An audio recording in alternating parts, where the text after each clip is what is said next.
আমরা কথা দিচ্ছি সরকারের পক্ষ থেকে অন্তত কাপাসিয়ায় যে বরাদ্দ আসবে, আপনাদের জন্য যে প্রাপ্যতা থাকবে, ন্যায্য প্রাপ্য, ইনশাআল্লাহ অবশ্যই অবশ্যই আমরা সেই প্রাপ্য আপনাদের কাছে দিয়ে দিব ইনশাআল্লাহ। কোনো টাকা কারচুপি কোনো দিক থেকে কোনো ব্যক্তি করতে পারবে না। বিশেষ করে বাংলাদেশ জামাত ইসলামীর কোনো নেতৃবৃন্দ যদি কোথাও কোনোভাবে আপনাদের কাছে বেইনসাফি কোনো কাজ করে, আমি সালাউদ্দিন আইয়ুবীর কাছে খবর পৌঁছাবেন।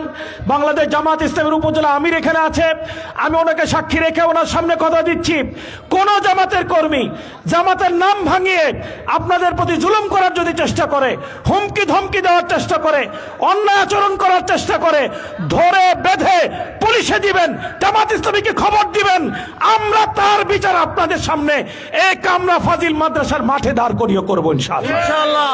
সংগ্রামী ভাইরা আমার বিশ্বাস, আমরা যদি ন্যায় ইনসাফ প্রতিষ্ঠা করতে পারি, মাদক দূর করতে পারি, শান্তির একটি সমাজ প্রতিষ্ঠিত হবে ইনশাআল্লাহ। সেই শান্তির সমাজের কামনায় শান্তির দূত প্রিয় নবী হযরত মুহাম্মদ সাল্লাল্লাহু আলাইহি সাল্লামের আদর্শকে এই সমাজে বাস্তবায়ন করার জন্য আহ্বান জানিয়ে মহাগ্রন্থ আল কোরআনের সেই বিধানকে এই সমাজে প্রতিষ্ঠা করার প্রত্যয় দিয়ে আমি আমার কথা শেষ করছি। আমিন ওয়া আখিরু দাওয়ানা আলহামদুলিল্লাহি রাব্বিল আলামিন।